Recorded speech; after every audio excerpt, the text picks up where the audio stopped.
It all began with a premonition, one that few understood, but everyone felt. The end of 1989. Hot, stifling Panama, heavy tension hanging in the air. The streets seemed emptier. Windows glowed less brightly. People's gazes clung to shadows. There was fear. And those who weren't afraid knew too much.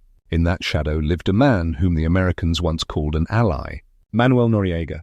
General, dictator, strategist, paranoid. His hands were everywhere, from Panamanian banks to Colombian drug cartels. He worked with the CIA, but at some point he became inconvenient, unpredictable, and, most importantly, totally dangerous. The United States no longer controlled the situation. In fact, they had lost control long ago. Noriega had turned Panama into his personal fortress. He had crushed Parliament, the security forces, and the streets. And if anyone dared raise their voice, they vanished. Literally. They weren't arrested. They weren't imprisoned. They simply were never found again. But that wasn't enough. He began threatening US interests directly. And at one point he made a fatal mistake. At first glance it seemed minor. The arrest of an American citizen. Not a diplomat, not an officer. Just a man suspected of broadcasting on an underground radio station. Kurt Muse. He was taken quickly, quietly. Thrown into solitary confinement on the third floor of the notorious Cárcel Modelo prison. A place people in Panama preferred not to talk about. It was a message. But that message didn't scare. It was the spark to a canister of kerosene. American intelligence started moving. The military brought its troops to readiness. Politicians halted negotiations. Noriega publicly declared, if the United States invades, Muse will be executed. This was no longer a threat. It was a challenge, a personal insult. The response was swift. And so in one of the quiet offices of the Pentagon, the dust was blown off a map of Panama. Photographs of the prison were laid out. A mark was drawn with a pen. Planning began for an operation that would later be called Acid Gambit. At that point, it was just a plan, but the stakes were more than just one man's life. It was a test. Could the elite special forces operate deep in hostile territory? Could one small team break into the heart of the Panamanian regime? And could America prove that it goes all the way for one of its own? Kurt Muse wasn't the kind of man you'd picture as a military spy or fighter. Middle-aged, wore glasses, calm and reserved. He had lived in Panama for a long time, worked in business, but beneath the surface of an ordinary American was a man of principles. And one of those principles was freedom of speech. When the country plunged into true darkness, and anyone who spoke against the regime risked ending up on a dangerous list, he chose not to stay silent. Along with a group of others just as daring, they began underground radio broadcasts. In simple terms, they transmitted from a car, a trunk, abandoned buildings. All they needed was an antenna, a transmitter, and a bit of time to send raw truth into the air. The Noriega regime, of course, noticed. Tracking the signal was only a matter of time. But the very fact that someone was broadcasting anti-government messages from the heart of Panama was humiliating for the dictator. Muse was identified and arrested. No trial, no paperwork. He was simply pulled from his car on the road and taken away. The place they threw him into was called Cárcel Modelo, a prison not built for rehabilitation but for suppression. Essentially, it was a concrete trap on the outskirts of the city. 3 floors of cells, bars, darkness, dampness and noise. No one screamed there. There was no point. On the 3rd floor in solitary confinement, that's where he ended up. A cell without windows, just a door with a peephole and an iron bed. No light reached that place, but rumors did. He could be executed at any moment, and he knew it. Meanwhile, thousands of kilometers away from Panama, in the United States, events were unfolding that Noriega could not even imagine. The Joint Chiefs of Staff were reviewing various scenarios. A full-scale invasion, localized strikes, diplomatic pressure. But all of this required time, and Muse didn't have time. That's when Delta Force stepped in. Delta Force isn't just an elite unit. It's a tool used only in the most extreme situations. They operate where there are no laws. Their faces don't appear on the news. Their names are not listed in reports. But when they take on a mission, the chance of failure is near zero. They were given a code name, Acid Gambit, a loose chess term meaning a risky move aimed at winning the game. The plan was bold, essentially insane. Land on the roof of a Panamanian prison, break in from the top down, find a single cell in the labyrinth, extract the man and fly out before the whole country wakes up. All of this in a city full of armed soldiers. First came intelligence. Satellites provided the initial images. Then CIA agents delivered the blueprints. Every corridor, every staircase, every patrol. In a US training camp, they built an exact replica of the prison out of plywood and concrete. That's where rehearsals began. The team trained to descend stairs in complete darkness, move silently, shoot with perfect accuracy. They did it again and again, until it became muscle memory. In parallel, calculations were underway. How long would the descent take? How many seconds were needed to breach the door? What angle the helicopter had to maintain? How much ammo to bring? What to do if everything went wrong? There was no retreat. That was the essence of the operation, victory or death. By D-Day, everything was ready. The team waited for the signal. Kurt Muse, meanwhile, sat in solitary confinement counting the days. He didn't know if he'd be alive tomorrow.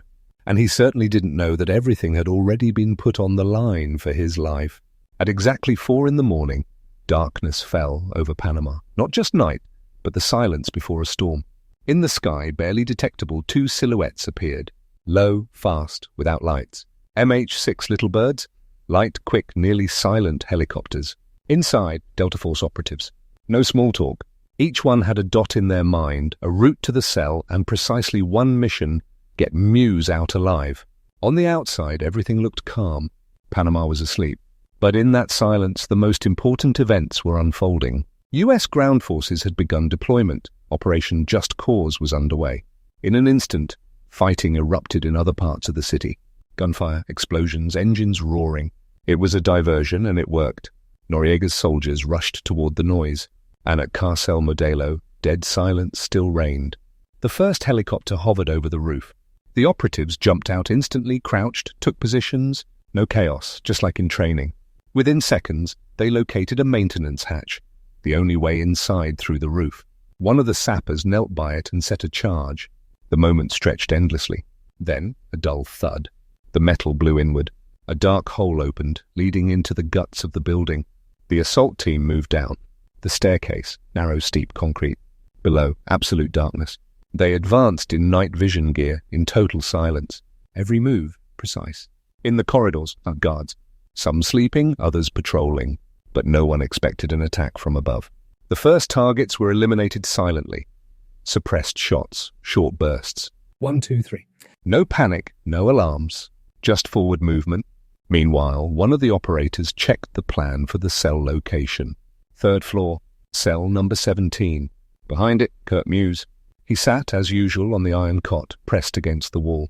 His body ached from the cold and damp, but worse was the fear. He knew the operation had begun. Knew from distant sounds something was different. Gunfire cracked somewhere far off, then closer. At first, he thought it was an execution, that they had come for him. And when the first explosions began, he thought it was the end. At that moment, the Delta Force team was already at his door. One of the men leaned in and set the charge. 1 second. 2. 3. A powerful blast shook the corridor. The door collapsed inward. Muse instinctively covered his face, blinded by the flash. But behind it, silhouettes in helmets with weapons. One of them stepped forward. Kurt? He didn't realize at first they were talking to him. He didn't believe it. He thought it was a trick, psychological torture. But the voice repeated, "Kurt Muse, you're with us. Let's go." He stood up slowly. They helped him by the arm.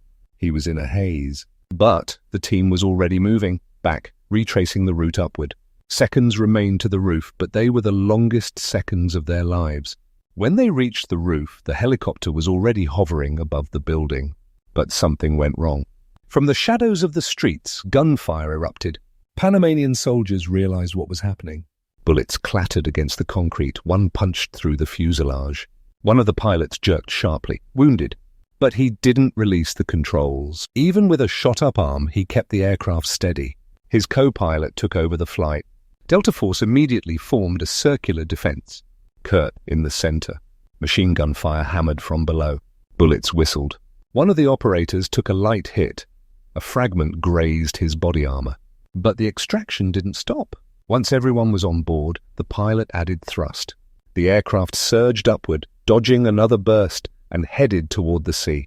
The second helicopter provided flank cover, firing back in return. Tension filled the air. One operator kept pressure on the pilot's wound, holding back the blood. The radio was silent. Everyone waited for the signal. 10 minutes later, they were in a safe zone. Kurt Muse, still unable to believe what had happened, sat between the Delta Force operators and looked up at the sky. He didn't know how they found him, how they got there, how they got him out. But he knew one thing: he had been saved. The helicopter began to descend. Not immediately, but first it veered off, circled around city blocks, flew over the port. Landing in an active combat zone was too risky. The pilot, despite his injuries, did not let the autopilot take control. He held on himself until the very end. On the outskirts of the city, a temporary evacuation point had already been prepared. Medics were waiting on the landing pad. When the helicopter touched down, the operators disembarked quickly and in perfect coordination. Kurt Muse was helped out by the arms. He could barely feel his legs, not from wounds, but from the unrelenting tension that hadn't left him for a single second. The pilot was immediately handed over to the medics. He was unconscious but alive. When it was all over, one of the Delta Force operators approached Muse and simply said, "Now you're home?"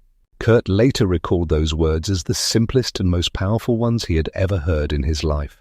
Operation Acid Gambit was complete. No losses. Every operator survived. The wounded pilot lived. Kurt Muse rescued. But behind those dry lines stood true heroism.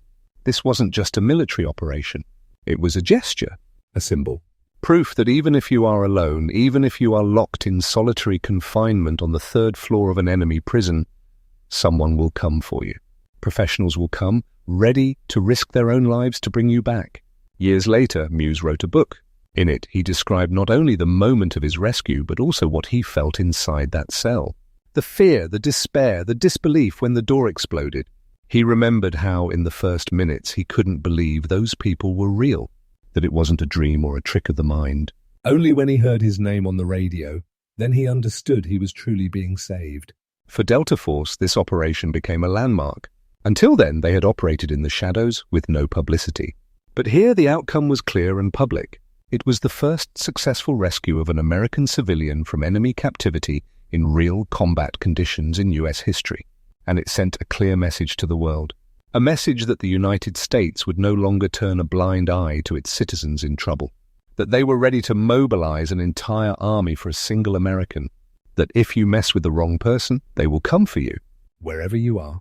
Operation Just Cause continued for several more days. In the end, Noriega was forced to flee. He took refuge in the Vatican embassy. For several days, he hid there like a cornered animal. Then he surrendered. He was taken to the United States and tried. He received decades of imprisonment. His regime collapsed. But what remained in memory was a single operation, as short as a gunshot. A few minutes of assault. One helicopter. A handful of operators. One man pulled from the darkness. And thousands of people who later learned, if rescue is meant to come, it will. Even if it must descend into the very depths of enemy territory. Thank you for watching this episode to the end. If you found it interesting and want to hear more stories about real operations, decisions, and fates that determined lives, subscribe to the channel. Here we uncover what lies behind headlines and news briefings. See you in the next video.